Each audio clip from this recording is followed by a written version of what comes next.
July August গণহত্যায় Sheikh Hasina সহ জড়িতদের গুরুত্বপূর্ণ কল রেকর্ড উদ্ধার, সিআইডি ল্যাবে বিশ্লেষণের অনুমতি দিয়েছেন ট্রাইব্যুনাল।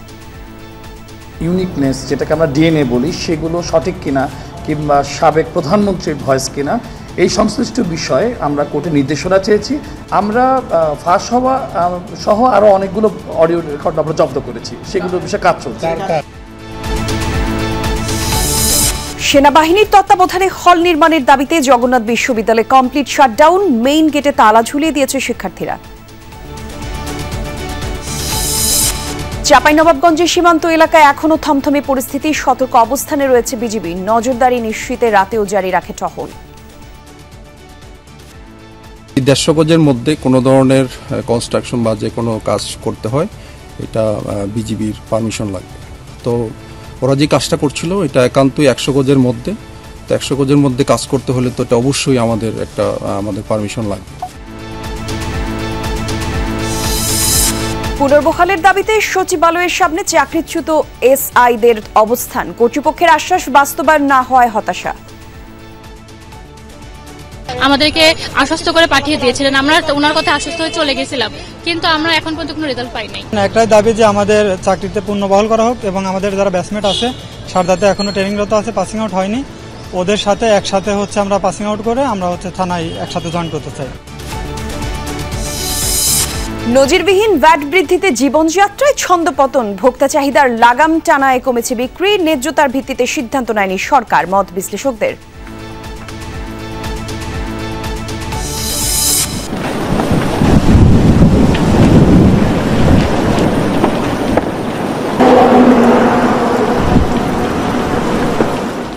বাগে আসেনি ক্যালিফোর্নিয়ার দাবানল, হুমকির মুখে আরও কয়েকটি ঘনবসতিপূর্ণ এলাকা, প্রাণহানি বেড়ে দাঁড়িয়েছে 24 জনে।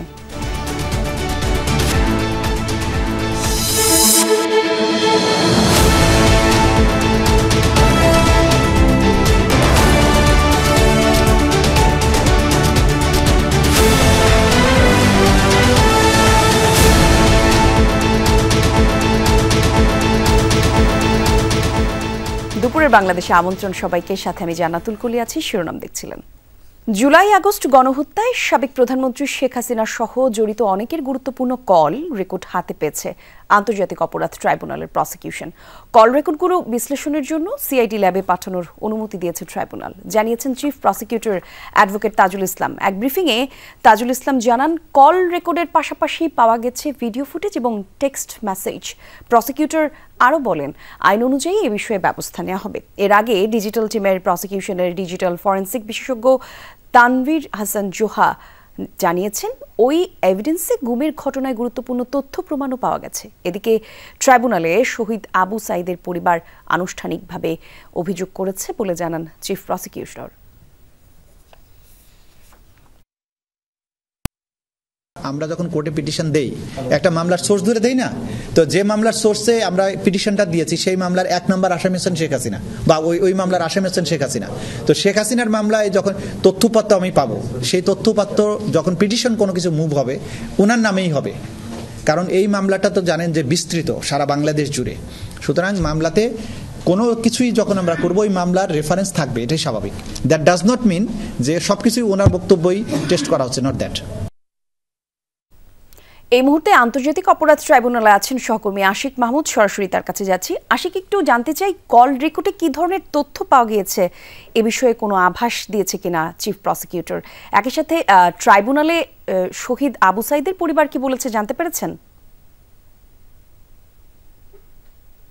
কিন্তু ট্রাইব্যুনালে যে 3টি বিষয়ের উপর শুনানি হয়েছে তার মধ্যে সবচেয়ে গুরুত্বপূর্ণ যে বিষয়টি আমরা দেখেছি যে শেখ হাসিনা সহ এবং তার যে আওয়ামী লীগের যে সকল নেতাকর্মী এবং বিভিন্ন বাহিনীর লোকজনের সাথে অডিও কথোপকথন এবং ভিডিও মেসেজ এবং ভিডিও মেসেজের যে বার্তা, সেই জিনিসগুলো তারা তদন্তকালে ট্রাইব্যুনালের প্রসিকিউশন টিম এবং তদন্ত সংস্থা তারা এই অডিও কল রেকর্ড, ভিডিও, বিভিন্ন অডিও ভিডিও বিভিন্ন কিছু উদ্ধারণ করেছে। অর্থাৎ ডিজিটাল যে এভিডেন্স এই গণহত্যা ঘটনায় জুলাই আগস্টের গণহত্যায় সেই ডিজিটাল এভিডেন্সগুলো তারা অসংখ্য আলামত জব্দ করেছে, উদ্ধার করেছে, সেগুলোই আজকে ট্রাইব্যুনালের সেগুলো তারা ট্রাইব্যুনাল অবহিত করেছে এবং ট্রাইব্যুনালের কাছে এগুলো যাচাই বাছাই করার জন্য, অর্থাৎ এগুলো কি ফেক নাকি এগুলো আসলে কি শেখ হাসিনা বা অন্যান্য কার, সেগুলো যাচাই বাছাই করার জন্য সিআইডি ল্যাবে পরীক্ষার জন্য একটা অনুমতি চাওয়া হয়েছিল। ট্রাইব্যুনাল সেই অনুমতি দিয়েছে। তবে চিফ প্রসিকিউটর সংবাদ সম্মেলনে আমাদেরকে যেটি জানিয়েছেন যে এই যে ডিজিটাল তথ্য উপাত্তগুলো উদ্ধার করা হয়েছে সেইগুলো শেখ হাসিনা সহ অন্যান্য যারা এই মামলার যারা আসামি রয়েছেন, অর্থাৎ জুলাই আগস্টের গণহত্যায় মামলায় যারা আসামি রয়েছেন তাদের অনেকেরই অডিও, ভিডিও, বিভিন্ন মেসেঞ্জারের মেসেজ, এই সকল কিছুই তারা আসলে উদ্ধার করেছে এবং তদন্তের স্বার্থে আসলে কার কাছ থেকে কার ভয়েস সেখানে রয়েছে, কি বিষয়ে কথাবার্তা হয়েছে, সেই বিষয়গুলো যদিও আনুষ্ঠানিকভাবে বলেনি, তবে আদালতে যে শুনানিতে যেগুলো এসেছে যে এই ঘটনায় এই যে অডিও এবং ভিডিও যেগুলো উদ্ধার করা হয়েছে এইগুলোতেই মূলত জুলাই আগস্টের গণহত্যা এবং এর আগে শেখ হাসিনা সরকারের আমলের গুম খুনের বিভিন্ন আলামত তথ্য উপাত্ত এই অডিও ভিডিওর মধ্যে উঠে এসেছে এবং সেগুলোই মূলত যাচাই বাছাই করার প্রয়োজন আছে এবং সেই যাচাই বাছাইয়ের জন্য কিন্তু আজকে আদালতের অনুমতি চাওয়া হয়েছিল, আদালত কিন্তু অনুমতি দিয়েছে। আর আজ কিন্তু আবু সাইদের পরিবার, আপনি জানেন রংপুরে যিনি শহীদ হয়েছিলেন জুলাই আগস্টের গণহত্যায়, আবু সাইদের পরিবার আজ ট্রাইব্যুনালে এসেছে এবং ট্রাইব্যুনালে এসে তারা আনুষ্ঠানিকভাবে ট্রাইব্যুনালে যে অভিযোগ সেই অভিযোগটি তারা দিয়েছেন এবং তারা পরবর্তীতে হয়তো গণমাধ্যমের সাথে যদি বিস্তারিত কথা বলেন তাহলে হয়তো আরও বিস্তারিত জানানো যাবে যে আসলে কাকে কাকে তারা আসামি করেছেন। যদি এই বিষয়ে এখন পর্যন্ত আনুষ্ঠানিকভাবে তার পরিবার আমাদের সাথে কথা বলেন, তবে চিফ প্রসিকিউটর আমাদেরকে নিশ্চিত করেছেন যে আবু সাইদের পরিবার আনুষ্ঠানিকভাবে ট্রাইব্যুনালে তার হত্যায় একটি অভিযোগ দায়ের করছে। পরবর্তীতে বিষয়টি হয়তো তদন্ত হবে, তখন হয়তো আরও বিস্তারিত বলা যাবে। কলি, অনেক ধন্যবাদ আপনাকে আশিক। 3 দফা দাবি আদায়ে অবশেষে জগন্নাথ বিশ্ববিদ্যালয়ের প্রধান ফটকে তালা ঝুলিয়ে দিয়েছে আন্দোলনরত শিক্ষার্থীরা। তালা লাগানো হয়েছে বিশ্ববিদ্যালয়ের একাধিক ভবনেও। ঘোষণা করা হয়েছে কমপ্লিট শাটডাউন। সকালে 8:30টার দিকে বিশ্ববিদ্যালয়ের প্রধান ফটক এবং শহীদ সাজিদ ভবনে তালা লাগিয়ে কমপ্লিট শাটডাউন ঘোষণা করে অনশনরত শিক্ষার্থীরা। জগন্নাথ বিশ্ববিদ্যালয়ের দ্বিতীয় ক্যাম্পাসের কাজ সেনাবাহিনীর কাছে হস্তান্তর এবং অস্থায়ী আবাসন নিশ্চিতের দাবিতে রোববার সকাল থেকেই অনশন চালিয়ে যাচ্ছে বিশ্ববিদ্যালয়ের 18 জন শিক্ষার্থী। এর মধ্যে কয়েকজন অসুস্থ হয়ে পড়েছেন। অনশনরত শিক্ষার্থীরা বলেন দাবি আদায় না হওয়া পর্যন্ত তারা অনশন চালিয়ে যাবেন। এদিকে দুপুরে সংবাদ সম্মেলনে অনশনরত শিক্ষার্থীদের সাথে একাত্মতা ঘোষণা করে জগন্নাথ বিশ্ববিদ্যালয়ের শিক্ষক সমিতি। পরে কোষাধ্যক্ষ জানান বুধবার সকালে সংশ্লিষ্টদের সাথে যৌথ সভায় সেনাবাহিনীর হাতে দ্বিতীয় ক্যাম্পাসের কাজ হস্তান্তর প্রক্রিয়া শুরু হবে। অনশন কর্মসূচি প্রত্যাহার করতে শিক্ষার্থীদের প্রতি আহ্বান জানান তিনি। কাজ সেনাবাহিনীকে হস্তান্তরের ক্ষেত্রে সুনির্দিষ্ট একটা রোডম্যাপ আমাদের দিতে হবে। বিশ্ববিদ্যালয়ের পাশে 2টা হল আছে, সেই 2টা হলে ভবন নির্মাণের অনুমতি প্রদান করতে হবে। যতদিন আমাদের আবাসন ব্যবস্থা নিশ্চিত না হয় ততদিন বিশ্ববিদ্যালয়ের 70% শিক্ষার্থীদেরকে আবাসন ভাতা প্রদান করতে হবে। আর এই বিষয়ে আরো বেশ কিছু তথ্য আমরা জানতে চাই। আমাদের সহকর্মী আলামিন হক অহন এই মুহূর্তে আছেন জগন্নাথ বিশ্ববিদ্যালয় প্রাঙ্গণে। অহন, একটু জানতে চাই শিক্ষার্থীদের কি অবস্থা জানাবেন, আর জগন্নাথ বিশ্ববিদ্যালয়ের কি অবস্থা, সার্বিক পরিস্থিতি কেমন দেখতে পাচ্ছেন সে বিষয়ে কিছু তথ্য থাকলে জানাবেন। প্রশাসনের পক্ষ থেকে জানানো হয়েছে আগামী বুধবার বেলা 11:30টায় ইউজিসি, বিশ্ববিদ্যালয় প্রশাসন এবং যে সেনাবাহিনীর যে কর্মকর্তা রয়েছেন তাদের সঙ্গে, প্রতিরক্ষা মন্ত্রণালয়ের যে কর্মকর্তা রয়েছেন তাদের সঙ্গে একটা বৈঠক অনুষ্ঠিত হবে এবং সেই বৈঠকে এই বিশ্ববিদ্যালয়ের যে দ্বিতীয় ক্যাম্পাস সেটি সেনাবাহিনীর মাধ্যমে সেই কাজটি করানো যায় কিনা সেই হস্তান্তরের প্রক্রিয়াটা শুরু হবে, একটা আশ্বাস তারা দিয়েছেন। এবং তার পরবর্তীতে শিক্ষার্থীরা এখনও অনশনে রয়েছেন। তারা এখন পর্যন্ত সিদ্ধান্ত জানাননি। বিশেষ করে তো এখন থেকে আধা ঘন্টা আগে বেলা 1:30টার দিকে তারা সচিবালয়ে ঘেরাও করবেন এমন একটি কথা আমরা জানতে পেরেছিলাম। এখন সেটি সময় পার হয়ে গেল। বিশ্ববিদ্যালয় প্রশাসন যখন এমন একটি আশ্বাসের কথা জানালো তখন তাদের অবস্থান কি হবে সেই বিষয়ে তারা এখনও জানাননি। তবে আমরা যতটা জানতে পেরেছি তারা হয়তো সচিবালয়ে ঘেরাওয়ার যে কর্মসূচিটি রয়েছে সেটি প্রত্যাহার করে নেবেন কিছুক্ষণের মধ্যে, অর্থাৎ সচিবালয় অভিমুখে লং মার্চটি আর হচ্ছে না সম্ভবত। তারপরেও শিক্ষার্থীরা উপদেষ্টা কিছুক্ষণের মধ্যে সংবাদ সম্মেলনের মধ্য দিয়ে সেই কথাটি জানাবেন। তো তবুও কিছু কিছু শিক্ষার্থী এখনও ক্ষুব্ধ রয়েছেন। তারা বলছেন বুধবারে কেন, এখনই কেন নয়, বিশেষ করে আজ না হোক আগামীকাল কেন সেই বৈঠকটি হবে না, সেই বিষয়ে তারা বারবার বলছিলেন এবং শিক্ষার্থীদের মধ্যে এখনও সেই আলোচনা চলছে। তারা কি জানাবেন, বিশেষ করে এমন একটি ঘোষণা আসার পর বিশ্ববিদ্যালয় প্রশাসনের পক্ষ থেকে তাদের অবস্থান কি হবে সেটি নিয়ে তাদের মধ্যে আলোচনা চলছে। এবং এই অনশনে এখন পর্যন্ত 16 জন শিক্ষার্থী অসুস্থ হয়ে হাসপাতালে ভর্তি আছেন। তাদের চিকিৎসাভার বিশ্ববিদ্যালয় প্রশাসন বহন করছে এবং এখন পর্যন্ত যেসব শিক্ষার্থী এখানে অনশনে রয়েছেন তাদেরও আমরা দেখেছি অনেকেই অসুস্থ অবস্থায় রয়েছেন। এই অবস্থায় বিশ্ববিদ্যালয় প্রশাসনের যে আশ্বাস সেটির মধ্য দিয়ে হয়তো এইটির অবসান ঘটবে, আমরা এমনটি আশা করতে পারি। এবং আপনাকে জানিয়ে রাখি, এখানে গণমাধ্যম কর্মীরা ভিড় করছেন। তারা শেষ পর্যন্ত শিক্ষার্থীরা কি জানান সেটি হয়তো কিছুক্ষণের মধ্যে আমরা জানতে পারবো। তবে আমরা আশা করছি তাদের সেই যে লং মার্চ কিংবা সচিবালয় যে ঘেরাও কর্মসূচি ছিল সেটি হয়তো আর শেষ পর্যন্ত থাকছে না। বিশ্ববিদ্যালয় প্রশাসনের আশ্বাসে তারা সবকিছু প্রত্যাহার করে নেবেন এমন আশা করা যেতে পারে। ধন্যবাদ আপনাকে। এখন কাঁটাতারের বেড়া নির্মাণকে ঘিরে বিজিবির আপত্তির পর 3 সীমান্তে কাজ বন্ধ রেখেছে বিএসএফ। অতিরিক্ত সৈন্য প্রত্যাহার করে নিয়েছে বাংলাদেশ ও ভারত। তারপর থেকেই থমথমে বর্ডারের সতর্ক অবস্থানে দুই দেশের সীমান্তরক্ষী বাহিনী। সাতক্ষীরার ভোমরা সীমান্তে সকাল থেকে থেমে থেমে কয়েক রাউন্ড ফাঁকা গুলির শব্দ শোনা গেছে। স্থানীয়রা জানায় ভোরে ভোমরা এলাকায় বিপরীতে ভারতের গোজাডাঙ্গায় গুলির শব্দ শুনতে পান তারা। আর এই নিয়ে উদ্বেগ আর উৎকণ্ঠায় সীমান্তবর্তী এলাকার মানুষ। এর আগে শনিবার 2 বাংলাদেশি কৃষকের চাষাবাদে বাধা দেয় বিএসএফ সদস্য। আর এই বিষয়ে বিজিবি বিএসএফ এর ব্যাটালিয়ন পর্যায়ে পতাকা বৈঠক অনুষ্ঠিত হয়। বৈঠকের সিদ্ধান্ত নেওয়া হয় আগামী 20 জানুয়ারি দুদেশের সার্ভে বিভাগ যৌথ পরিমাপের পর বিষয়টি চূড়ান্ত নিষ্পত্তি হবে। জমিটা 30 বছর ধরে করি, তা আমরা ওখানে জমিটা রোপণ করতে গেছিলাম। তা বিএসএফ জমিটা রোপণ করতে দেয়নি। তো আমরা জিজ্ঞাসা করার পরে বললো যে আমাদের উপরে অর্ডার, রোপণ করা যাবে না।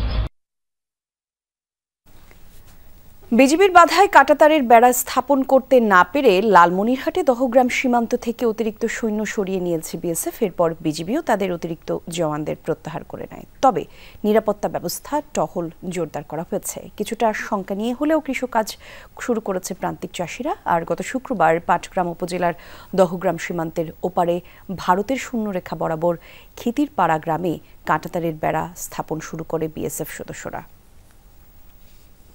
চাঁপাইনবাবগঞ্জে বাংলাদেশ ভারত সীমান্তে মৃত পতিয়া নদীর উন্মুক্ত স্থানে বিএসএফ এর কাঁটাতারের বেড়া তৈরিকে কেন্দ্র করে এখনও থমথমে পরিস্থিতি বিরাজ করছে।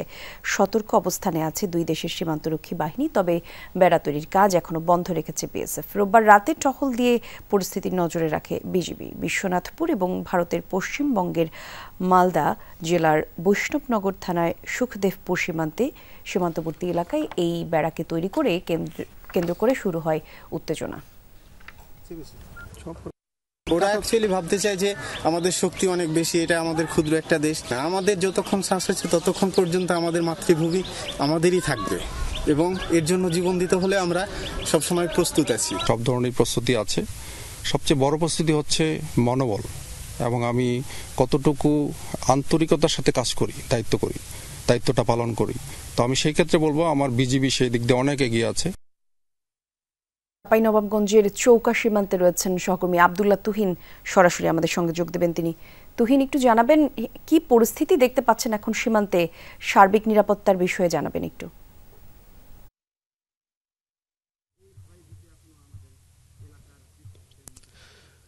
কলি, উত্তরের যে কয়টি সীমান্তে এই বেশ গত এক সপ্তাহ ধরে যে ঝামেলাগুলো হয়েছে, যেখানে বিরোধপূর্ণ এলাকায় যে পরিস্থিতি তৈরি হয়েছিল, তার ভিতরে সবচেয়ে আলোচিত ছিল এই চৌকা সীমান্ত। অর্থাৎ এই চৌকা সীমান্তে আপনি দেখতে পাচ্ছেন আমরা একেবারে শূন্য লাইনের কাছাকাছি আছি। এই সরিষা ক্ষেতের এই শূন্য লাইন, এই সরিষা ক্ষেতের শেষ প্রান্তটাই এই শূন্য রেখা। এই শূন্য রেখা বরাবর বিজিবি যে অপর প্রান্তে তারা আন্তর্জাতিক আইন লঙ্ঘন করে 150 গজের ভেতর এই যে কাঁটাতারের বেড়া নির্মাণের চেষ্টা করেছিল, সেই চেষ্টা প্রতিহত করে দিয়েছে এখানে বিজিবি। আপনি দেখেছিলেন যে বিজিবির সাথে এখানে এই আশপাশের গ্রামের কয়েকটি গ্রামের হাজার হাজার মানুষ তাদের সাথে অবস্থান নিয়েছিল, কারণ বিজিবি উল্টো দিকে বিএসএফ এর সংখ্যা অনেক বেশি ছিল। তাদের সাথে কাঁধে কাঁধ মিলিয়ে তারাও এখানে প্রতিরোধ গড়ে তুলেছিল। সেই এক চরম উত্তেজনাকর অবস্থায় এখানে আছে। তবে পতাকা বৈঠকের পর সেই উত্তেজনা কিছুটা কমেছে, যদিও বিএসএফ তাদের অবস্থান থেকে কিছুটা সরে গিয়ে কিন্তু তারা যে স্থাপনা তৈরি করার চেষ্টা করেছিল সেই চেষ্টা কিন্তু এখনো বন্ধ করেনি। যে কোনো সময় আবার শুরু হতে পারে, এই কারণে চাপা উত্তেজনা বিরাজ করছে। আরেকটি বিষয় আপনাকে বলি যে ওই সময় বিজিবির সাথে যারা কাঁধে কাঁধ মিলিয়ে গ্রামবাসী এসেছিল, সেখানে আপনি জানেন যে বাবলু ভাই নামে একজন খুব সাহসী যুবক এই গ্রামেরই, তাকে আমরা পেয়েছি। তাকে আমরা আপনাদের সাথে একটু কথা বলায় দিতে চাই। আচ্ছা বাবলু ভাই, আপনাকে তো আমরা দেখেছিলাম যে বিজিবি অস্ত্র হাতে তাক করে আছে, আপনি সেখানে একটা দা নিয়েছিলেন। আপনার কি ভয় করেনি কখনো গোলাগুলি শুরু হয়ে যেতে পারে? আমাদের ভয় করার কোনো কারণ ছিল না। কারণ হলো যে আমাদের বিজেপি ভাইয়েরা আমাদের পাশে আছে, তারা আমাদের সাহায্য দিচ্ছে যে তোমরা ভয় করার কোনো কারণ নেই। ওরা একটা গুলি চালালে আমরা 7টা গুলি চালার জন্য প্রস্তুত আছি। মানে আপনারা যে কোনো মূল্যে বিজেপির সাথে থাকবেন যে কোনো পরিস্থিতিতে? যে কোনো পরিস্থিতিতে আমাদের বিজেপি ভাইদের সাথে আমরা সব সময় আমি প্রস্তুত থাকবো। বাবলু ভাইয়ের মতো আমরা এই এলাকার অনেকের সাথে কথা বলেছি, তারা বলেছেন যে বিজিবি যখনই ডাকবে, আবার যখনই এই পরিস্থিতি তৈরি হবে তারা চলে আসবেন। যদিও বিজিবি পতাকা বৈঠককে সম্মান দেখিয়ে তারা এই অবস্থান থেকে তাদের বাংকার এবং অন্যান্য সবকিছু ভারী অস্ত্রশস্ত্র নিয়ে তারা কিন্তু নিরাপদ বা আরো দূরবর্তী অবস্থানে গিয়ে অবস্থান নিয়েছেন। কিন্তু উল্টো দিকে বিএসএফ এর উত্তেজনা এখন আমরা দেখতে পাচ্ছি। তারা স্পষ্ট করে এখন বলেনি যে এই কাজে তারা বন্ধ করবে কি না, তবে বিজিবি আশা করছে তারা পতাকা বৈঠককে সম্মান জানিয়ে সীমান্ত আইন আর লঙ্ঘনের চেষ্টা করবে না। কলি, ধন্যবাদ আপনাকে তুহিন। হুইলচেয়ার ছাড়াই হাসপাতালে হাঁটাহাঁটি করছেন BNP chairperson Khaleda Zia. London ক্লিনিকে চিকিৎসাধীন সাবেক প্রধানমন্ত্রীর শারীরিক অবস্থাও স্থিতিশীল রয়েছে বলে জানিয়েছেন তার ব্যক্তিগত চিকিৎসক এজেডএম জাহিদ হোসেন। চিকিৎসার পাশাপাশি সবসময় দেশের খোঁজ খবর নিচ্ছেন বিএনপি নেত্রী। দেশের জনগণের পাশে থাকতে দলীয় কর্মীদের দিয়েছেন নির্দেশনা। বিস্তারিত হেফাজুল করিম রকিবের প্রতিবেদনে। লন্ডনে চিকিৎসাধীন খালেদা জিয়ার শারীরিক পরীক্ষার রিপোর্টগুলো আসতে শুরু করেছে। সব রিপোর্ট হাতে পাওয়ার পর সেগুলোর ভিত্তিতে পরবর্তী চিকিৎসার বিষয়ে সিদ্ধান্ত নেবেন ডাক্তাররা। তবে তার শারীরিক ও মানসিক অবস্থা বেশ ভালো। বিএনপির উপদেষ্টা মণ্ডলীর সদস্য ডক্টর মোহাম্মদ এনামুল হক চৌধুরী জানিয়েছেন, হাসপাতালে হুইল চেয়ার ছাড়াই হাঁটাহাঁটি করেছেন খালেদা জিয়া। ওনার মেডিকেল টিমরা বলতেছে চিকিৎসাগুলি স্টেবল অবস্থায় আছেন এবং ইমপ্রুভ হচ্ছেন। আজকে নিজে হাঁটাহাঁটি করছেন। প্রতিদিনই রুটিন স্বাস্থ্য পরীক্ষা চলছে বিএনপি নেত্রীর। সোমবার বিশেষজ্ঞ চিকিৎসকদের পরামর্শে হবে বিশেষ কিছু পরীক্ষা নিরীক্ষা। ব্যক্তিগত চিকিৎসক ও বিএনপির স্থায়ী কমিটির সদস্য এজেডএম জাহিদ হোসেন জানিয়েছেন, রোববার অধ্যাপক জন প্যাট্রিক কেনেডি দেখে গেছেন খালেদা জিয়াকে।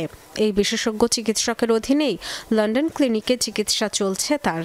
প্রফেসর প্যাট্রিক কেনেডি উনি এসেছিলেন, উনি ওনাকে দেখেছেন।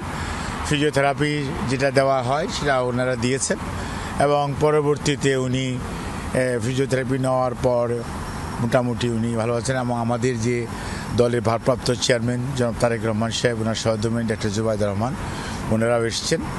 এখন উনি একটু রেস্ট নিচ্ছেন এবং গতকালকে এসছেও বলা যায় যে শারীরিকভাবে আলহামদুলিল্লাহ উনি স্টেবল আছেন।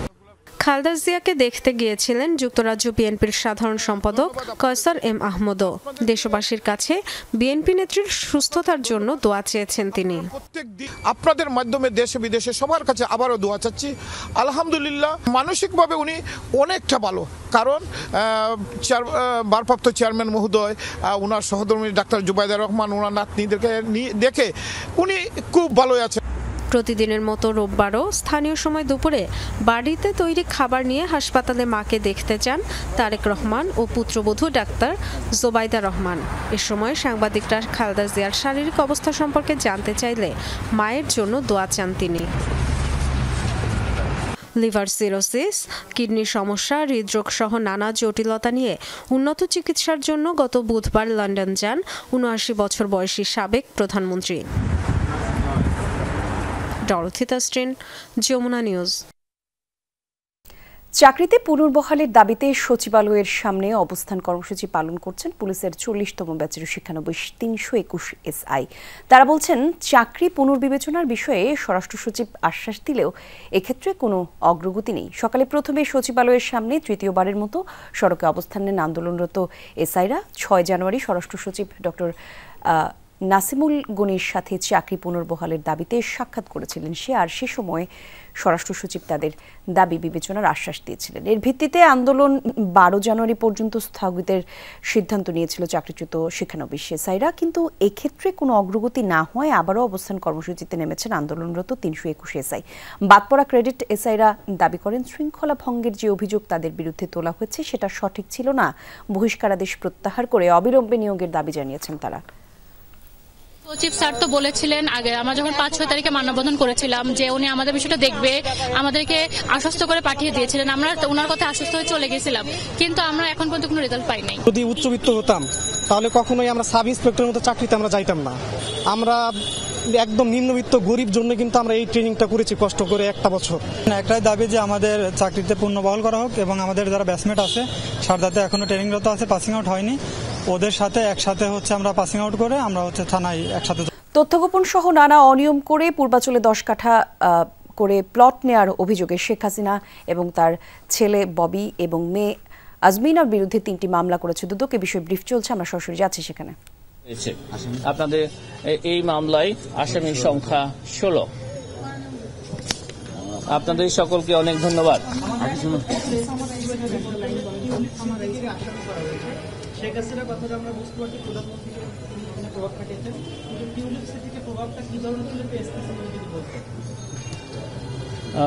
টিউলিপ সিদ্দিক ব্রিটিশ পার্লামেন্টের একজন গুরুত্বপূর্ণ সদস্য। তিনি ব্রিটিশ পার্লামেন্টের সদস্য হিসাবে বেআইনিভাবে তার খালা প্রধানমন্ত্রী শেখ হাসিনাকে প্রভাবিত করেছেন মর্মে অনুসন্ধান দলের কাছে তথ্যাদি রয়েছে। তারই আলোকে অনুসন্ধান দলের প্রতিবেদনের সুপারিশের প্রেক্ষিতে এই মামলায় তাকে অন্তর্ভুক্ত করার সিদ্ধান্ত গৃহীত হয়েছে।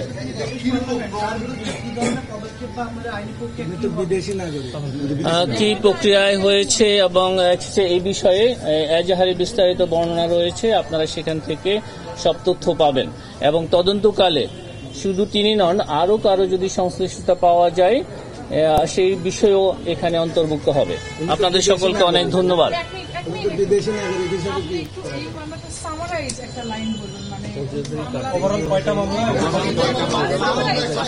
অনেক বড় তো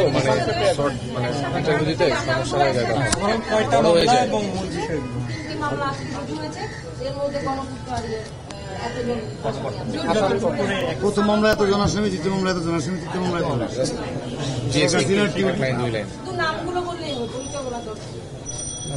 আচ্ছা, অভিযোগ সংশ্লিষ্ট জনাব রেহানা সিদ্দিক, তার মেয়ে জনাব টিউলিপ রিজওয়ানা সিদ্দিক এবং জনাব শেখ হাসিনা সাবেক প্রধানমন্ত্রী সহ মোট 15 জন আসামির বিরুদ্ধে আজ একটি মামলা রুজু হয়েছে।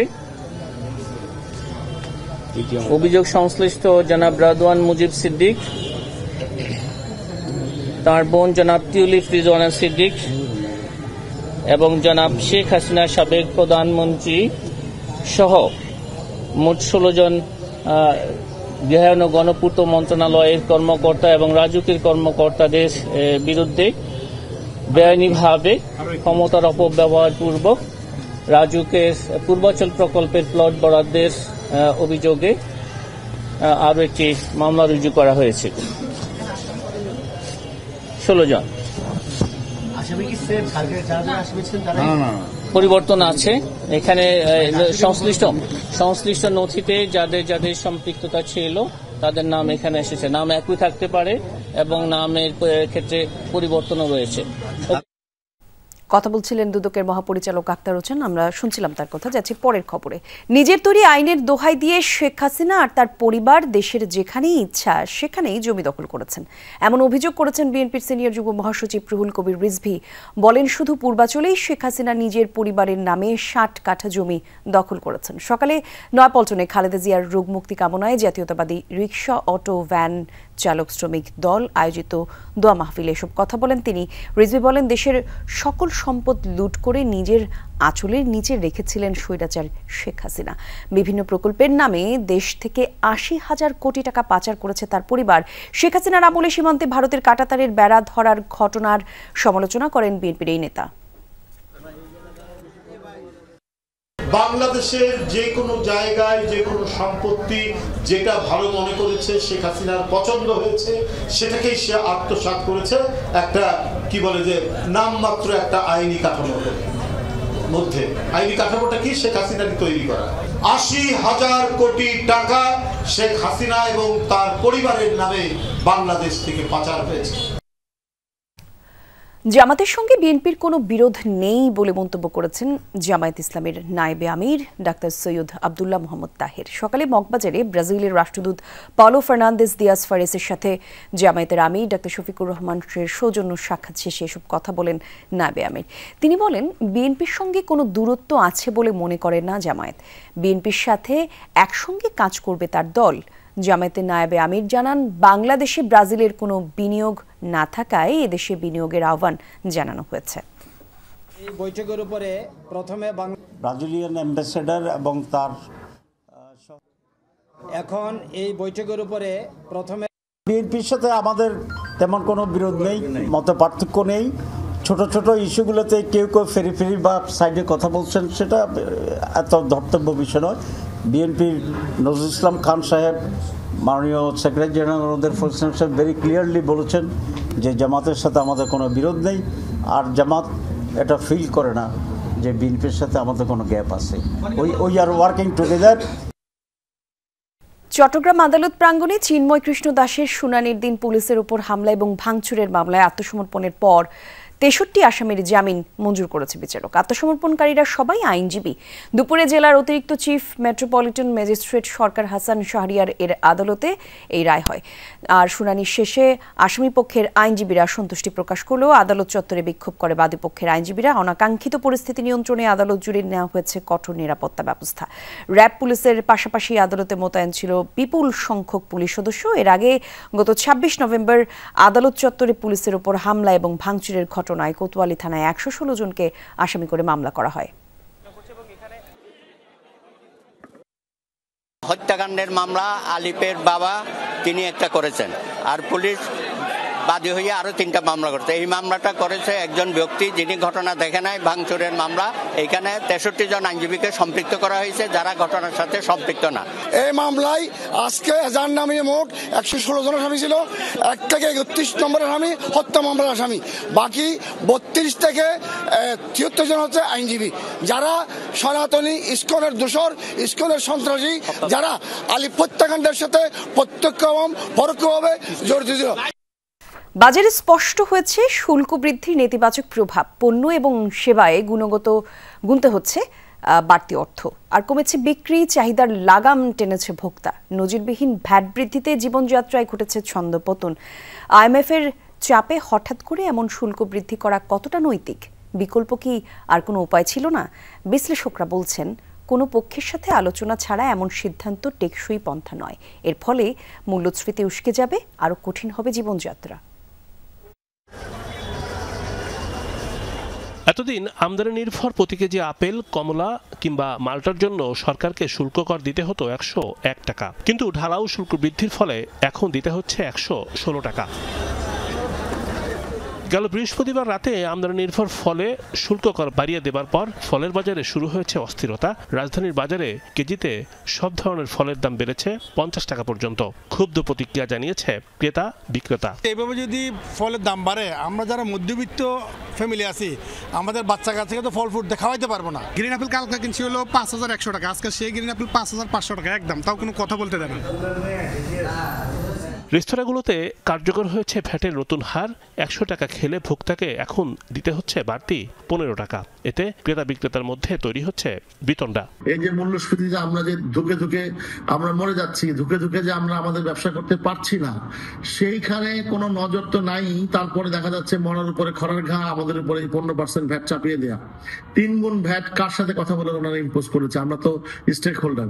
শতাধিক পণ্য এবং সেবায় নানা ধরনের শুল্ক বৃদ্ধি করে অধ্যাদেশ জারি করেছে সরকার। সহজ পন্থায় ক্রেতার পকেট থেকে কমপক্ষে 1000 কোটি টাকা তুলে নেওয়াই উদ্দেশ্য। প্রশ্ন হচ্ছে, IMF এর চাপে এমন শুল্ক বৃদ্ধি কতটা নৈতিক? অতিরিক্ত পরিমাণে রাজস্ব হঠাৎ করে আদায় করার জন্য কোনো সিদ্ধান্ত নেওয়া হয়, তাই সেক্ষেত্রে এটা অবশ্যই সামাজিক যে ন্যায্যতার জায়গা সেটাকে লঙ্ঘিত করে, এতে কোনো সন্দেহ নেই। যারা নতুন বিনিয়োগ করতে চিন্তা ভাবনা করছেন, তো তাদেরকে আসলে বিনিয়োগের সুযোগ থেকে বঞ্চিত করা, সেটাও কিন্তু আরেক ধরনের অন্যায্যতা। আমাদের প্রথমেই চোখ পড়েছে যে ঠিক আছে, আমরা ভ্যাট, ট্যাক্স, এইগুলোকে সম্পর্ক শুল্ক এগুলোকে বাড়িয়ে দিই, তাহলে হয়তো আমরা এই রাজস্ব 12,500 কোটি টাকা বা যে পরিমাণ রাজস্ব আদায় করার ইচ্ছা সেটা আমরা করতে পারবো। কিন্তু বাস্তবে সেটা কতটুকু হবে, এটা নিয়ে কিন্তু যথেষ্ট সন্দেহের অবকাশ থেকেই যাচ্ছে। পরিবর্তিত অবস্থায় বাজেট বাস্তবায়নে হিমশিম খাচ্ছে সরকার। সরকারি কর্মচারীদের মহার্ঘ ভাতা সহ নানা ক্ষেত্রে দেয়া হচ্ছে পদোন্নতি। অর্থের বাড়তি চাপ সামাল দিতেই এই সহজ পন্থা। তবে বিকল্পে কি কোনো পন্থাই ছিল না? ব্যাংকগুলোতে যেহেতু তারল্য সংকট আছে, তো এই কারণে ব্যাংকগুলো থেকে তো ধার নেওয়া যাচ্ছে না। আর যে বিদেশি সহায়তা, সেটাও কিন্তু সেভাবে আসছে না। বাজেট সাপোর্টের জায়গাতেও কিন্তু সেইভাবে আসলে সাপোর্টটা আসছে না। তো সব মিলিয়ে সরকারের হাতে এই মুহূর্তে অর্থ নেই। আলাপ আলোচনা করে যদি বাড়ানো যেত, তাহলে সেই ক্ষেত্রে নিশ্চয়ই এটা সমাজের বিভিন্ন মহল থেকে কিন্তু সেই সাপোর্টটা আসতো। ভ্যাট বৃদ্ধির যে চাপটা, এই চাপটা কিন্তু পুরোপুরি জনগণের উপরে আসবে, কিন্তু এর পুরো পরিমাণটা কিন্তু সরকারের কাছে যাবে না, ফাঁক ফোকর দিয়ে অনেকগুলোই বেরিয়ে যাবে। শুল্ক বৃদ্ধির ফলে বাড়তি রাজস্ব আদায় টেকসই কোনো পন্থা নয়। বলা হচ্ছে, আর্থিক টানাপোড়েনে মানুষের মধ্যে বাড়বে অস্থিরতা। ডিমন রহমান, যমুনা নিউজ, ঢাকা। আরও ভয়াবহ রূপ নিতে পারে ক্যালিফোর্নিয়ার দাবানল। লস অ্যাঞ্জেলেসে আবারও বাড়ছে বাতাসের গতিবেগ। শুষ্ক আবহাওয়া আর বাতাসের তীব্রতায় আরও বিপজ্জনক হতে পারে পরিস্থিতি। অনিয়ন্ত্রিত আগুন ছড়িয়ে পড়তে পারে আরও কয়েকটি ঘনবসতিপূর্ণ এলাকায়। নতুন করে সরে যাওয়ার নির্দেশনা দেওয়া হয়েছে 1 লাখের বেশি মানুষকে। ক্যালিফোর্নিয়ার ইতিহাসে ভয়াবহতম দাবানলের প্রাণহানি বেড়ে দাঁড়িয়েছে 24 জনে। দুদিন বাতাসের গতিবেগ কিছুটা কমায় সময়ের সাথে পাল্লা দিয়ে লড়েছেন ফায়ার ফাইটাররা। লস অ্যাঞ্জেলেসে প্রায় 1,500 ফায়ার ইঞ্জিন নিয়ে কাজ করছেন 14,000 কর্মী।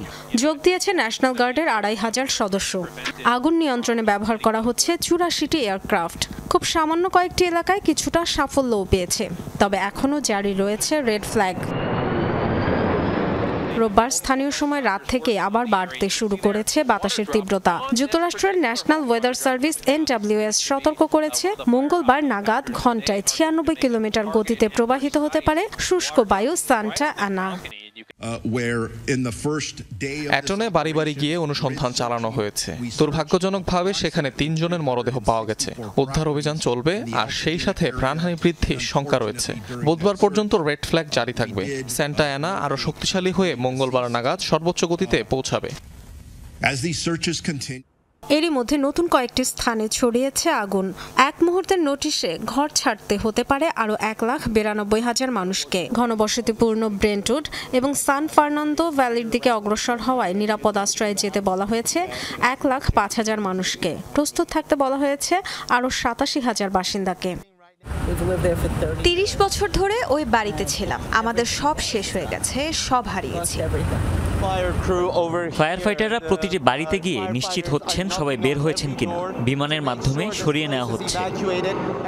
ক্যালিফোর্নিয়ায় ভয়াবহতম দাবানলে ভস্মীভূত হয়েছে লস অ্যাঞ্জেলেসের 12,000 ঘরবাড়ির স্থাপনা। ক্ষয়ক্ষতির পরিমাণ দাঁড়াতে পারে $250 বিলিয়ন থেকে $275 বিলিয়ন। যুক্তরাষ্ট্রের আবহাওয়া বিভাগ বলছে, আগামী সপ্তাহে উন্নতি হতে পারে পরিস্থিতির। আর্দ্রতা বৃদ্ধির পাশাপাশি হতে পারে হালকা বৃষ্টি। Dorothy Tasrin, Jamuna News. গাজায় যুদ্ধবিরতি চুক্তির দ্বারপ্রান্তে হামাস ইসরায়েল সমঝোতার খুব কাছাকাছি পৌঁছেছে দুপক্ষই। চুক্তির রূপরেখা বাস্তবায়নে কাজ প্রায় শেষের দিকে। কাতারের উচ্চ পর্যায়ে ইসরায়েলি প্রতিনিধিদের সাথে বৈঠকের পর এমনটাই জানিয়েছে একাধিক হামাস সূত্র। রোববার রাজধানীর দোহায় অনুষ্ঠিত হয় দুপক্ষের বৈঠকটি। অংশ নেন গোয়েন্দা সংস্থা মোসাদ প্রধান, নিরাপত্তা সংস্থা শিন বেত প্রধান এবং আইডিএফ প্রতিনিধি সহ ইসরায়েলি কর্মকর্তারা। ফলপ্রসূ আলোচনার ইঙ্গিত দিয়েছে দুপক্ষই। হামাসের দাবি, চুক্তিতে ইতিবাচক সাড়া দিয়েছে ইসরায়েলি প্রধানমন্ত্রী বেনিয়ামিন নেতানিয়াহু। ধারণা করা হচ্ছে 2 ধাপে হবে এই চুক্তি। হামাসের কয়েকজন জিম্মি মুক্তির বিনিময়ে আটক কয়েকজন ফিলিস্তিনিদের ফিরিয়ে দেবে তেল আবিব। একই সাথে গাজা থেকে সেনাদের সরিয়ে নেবে ইসরায়েল। দ্বিতীয় ধাপ স্থায়ী যুদ্ধবিরতি, গাজার পুনর্নির্মাণ এবং বন্দি বিনিময়কে বাস্তবায়িত হবে। এর আগে রোববার আলোচনায় অগ্রগতি নিয়ে নেতানিয়াহুর সাথে ফোনালাপ করেন মার্কিন প্রেসিডেন্ট জো বাইডেন। প্রতি বছরের মতো এবারও যুক্তরাষ্ট্রের সাথে যৌথ সামরিক মহড়ায় অংশ নিল জাপানিজ প্যারাট্রুপাররা। রোববার মধ্য জাপানের ফুনাবাশিতে হয় এই মহড়া, যাতে মার্কিন সামরিক বাহিনীর সদস্যদের পাশাপাশি অংশ নেয় জাপানের self defence force SDF। New year jump নামের বিশেষ এই সামরিক মহড়ায় বিশেষত্ব হচ্ছে প্যারাট্রুপাররা অংশগ্রহণ করেন সেখানে। আর যেখানে কয়েকশো মিটার উচ্চতায় সামরিক আকাশযান থেকে লাফ দিয়ে শারীরিক কসরত প্রদর্শন করা হয়। প্রতি বছরের শুরুতে দুদেশের আয়োজনে অনুষ্ঠিত হয় মহড়াটি। এবছর সেখানে যোগ দেয় মিত্র ফিলিপাইন এবং কানাডার প্যারাট্রুপাররা।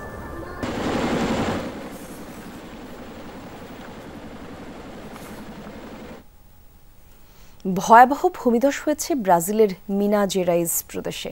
মৃত্যু হয়েছে কমপক্ষে 7 জনের, নিখোঁজ আরও 4 জন। রোববার অস্বাভাবিক বৃষ্টিপাত হয় দক্ষিণ পূর্বাঞ্চলীয় প্রদেশটিতে। এর 1 ঘন্টার রেকর্ড করা হয়েছে 80 মিলিমিটার বৃষ্টিপাত। তৈরি হয়েছে বন্যা পরিস্থিতির। তলিয়ে যায় বিস্তীর্ণ এলাকা, প্লাবিত হয় গুরুত্বপূর্ণ রাস্তাঘাট এবং টানা বৃষ্টির প্রভাবে হয় এই ভয়াবহ ভূমিধস। ব্যাপক ক্ষতিগ্রস্ত বাড়িঘর এবং অন্যান্য স্থাপনা। নিখোঁজ এবং আটকে পড়াদের উদ্ধারে কাজ শুরু করেছে প্রশাসন। বিভিন্ন জায়গায় স্থাপন করা হয়েছে অস্থায়ী তাঁবু। আর ক্ষয়ক্ষতির পরিমাণ এত বেশি যে 180 দিনের জন্য জারি করা হয়েছে জনদুর্যোগপূর্ণ অবস্থা। দর্শক, এই ছিল দুপুরের বাংলাদেশের আয়োজনে। এতক্ষণ সাথে ছিলেন যারা, ধন্যবাদ সবাইকে।